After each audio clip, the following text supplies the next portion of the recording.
हिंदी। और सामान्य हिंदी में आप पढ़ रहे थे भारतेंदु हरिश्चंद्र जी का लिखा निबंध भारतवर्षों उन्नति कैसे हो सकती है। तो इस निबंध के आगे का गद्यांश इस प्रकार से है। यह समय ऐसा है कि उन्नति की मानो घुड़दौड़ हो रही हो। अमेरिकन, अंग्रेज, फरासीस आदि तुर्की, ताजी सब सरपट दौड़े जाते हैं। सबके जी में यही है कि पाला हम ही पहले छू लें।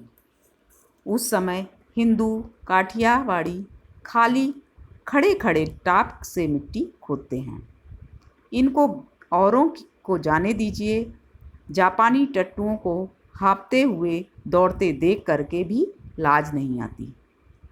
यह समय ऐसा है कि जो पीछे रह जाएगा फिर कोटि उपाय किए भी आगे ना बढ़ सकेगा। इस लूट में, इस बरसात में भी जिसके सिर पर कमबख्ती का छाता है और आँखों में मूर्खता की पट्टी बंधी है, उन पर ईश्वर का कोप ही कहना चाहिए। बच्चों, इस गद्यांश में भारतवर्ष की उन्नति के लिए कुछ महत्वपूर्ण सुझाव लेखक ने दिए हैं और उसके लिए उदाहरण भी दिए हैं कि हमें दूसरों को देखकर कैसे सीखना चाहिए। तो बच्चों, इस गद्यांश की व्याख्या इस प्रकार से है कि वैज्ञानिक युग में जब आज हमारी उन्नति की दिशा में बढ़ना बहुत ही सरल हो चुका है और अमेरिका, इंग्लैंड, फ्रांस आदि सभी विकसित देश के नागरिक अपनी उन्नति के लिए निरंतर प्रयासरत हैं और ऐसे में हमें जो है आगे बढ़ने के लिए प्रयास करना चाहिए। और इसको लेखक ने जापानी टट्टुओं अर्थात जापान के लोगों के माध्यम से यह बताने का प्रयास किया है कि जापान जो बहुत अधिक शक्तिशाली नहीं है, बहुत बड़ा भी नहीं है, उसने भी प्रयास करके अपने को विकसित देशों की श्रेणी में खड़ा कर लिया है। तो हमें भी उनसे देख करके कुछ सीखना चाहिए और उनकी तरह आगे बढ़ने का प्रयास करना चाहिए। और हमें जो है आज जो है आंतरिक कलह और गरीबी, असमानता, ये सभी चीज़ों को नष्ट करने के लिए जापानियों से या विदेशी लोगों से कुछ न कुछ सीखना होगा, तभी हमारे देश की उन्नति हो सकती है। तो बच्चों, इस लेखक ने बताया है कि इनको औरों को तो जाने दीजिए। जापानी टट्टुओं को हाँफते हुए दौड़ते देख करके भी लाज नहीं आती। यह समय ऐसा है जो पीछे छूट जाएगा फिर कोटि उपाय किए भी आगे न बढ़ सकेगा। इस लूट में, इस बरसात में भी जिसके सिर पर कमबख्ती का छाता और आँखों में मूर्खता की पट्टी बंधी रहे, उन पर ईश्वर का कोप ही कहना चाहिए।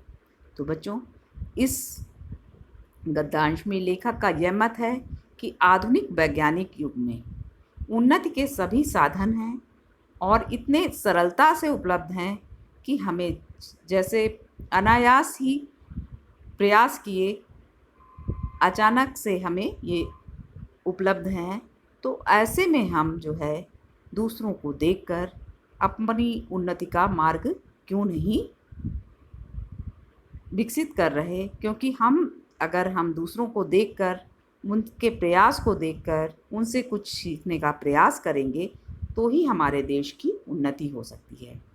तो लेखक ने भारतीयों के लिए ये उदाहरण दिया है कि हमें भी जो है अपनी आँखों से कमबख्ती की पट्टी को हटा देना चाहिए और जो हमारे सिर में छाता लगा हुआ है कि हम केवल अपने उन्नति को नहीं देख कर के हम केवल दूसरों की भेड़ चाल में चल रहे हैं, तो हमें जो है ऐसा नहीं करना चाहिए और हमें अपनी देश की और अपनी उन्नति का निरंतर प्रयास करना चाहिए।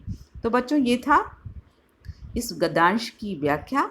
और अब आपके प्रश्न कौन कौन से बनेंगे कि पाठ का नाम या लेखक का नाम अथवा उपर्युक्त गद्यांश का संदर्भ लिखिए।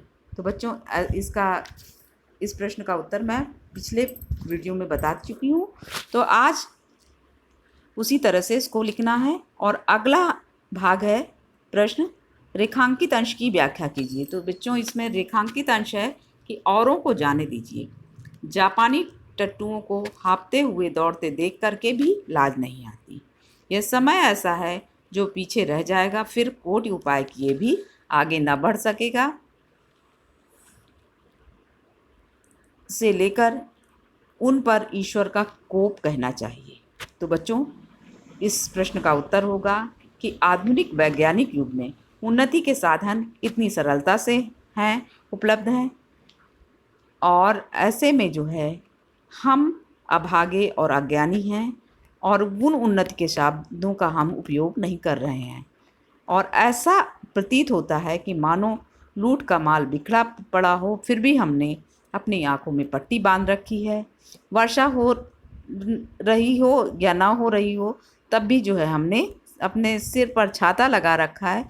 तो हमें इन सब चीज़ों को हटा देना चाहिए और भारतवासी के लोगों को आलस अथवा अज्ञानता की उन्नति के सुलभ साधनों का उपयोग करना चाहिए, तभी जो है हमारी उन्नति हो सकती है। नहीं तो अगर हम ऐसा नहीं करेंगे तो इसे हमें ईश्वर का कोप ही समझना चाहिए। बच्चों अगला प्रश्न होगा, वर्तमान में कौन अपनी उन्नति के लिए प्रयासरत है और क्यों? इस प्रश्न का उत्तर है कि वर्तमान युग में उन्नति की दिशा में बढ़ना सभी के लिए बहुत सरल है।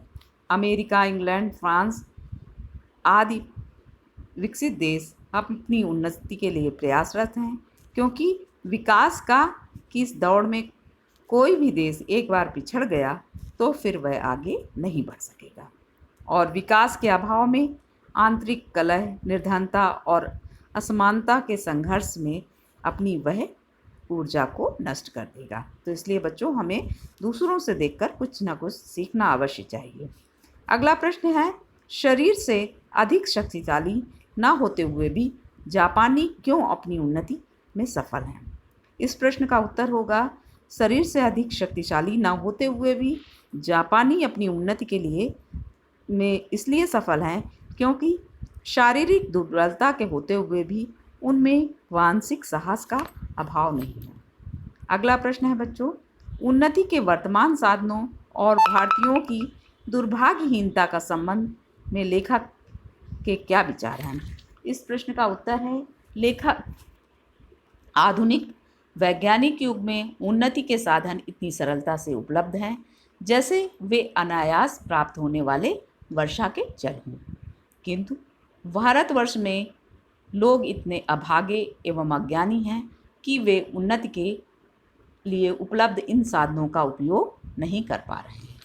अगला प्रश्न है बच्चों, बिखरे हुए लूट के माल और भारतीयों की स्थिति के संबंध में लेखक के विचार स्पष्ट कीजिए। तो इस प्रश्न का उत्तर होगा, लेखक के अनुसार ऐसा प्रतीत होता है कि मानो लूट का माल बिखरा पड़ा हो और हम अपने आँखों में पट्टी बांधे हुए हों, अथवा वर्षा हो रही हो और हमने अपने सिर पर छाता लगा लिया हो। तो बच्चों यह इस गद्यांश की व्याख्या और उससे संबंधित प्रश्न, इन्हें भी आपको अपनी अभ्यास पुस्तिका में नोट करना है।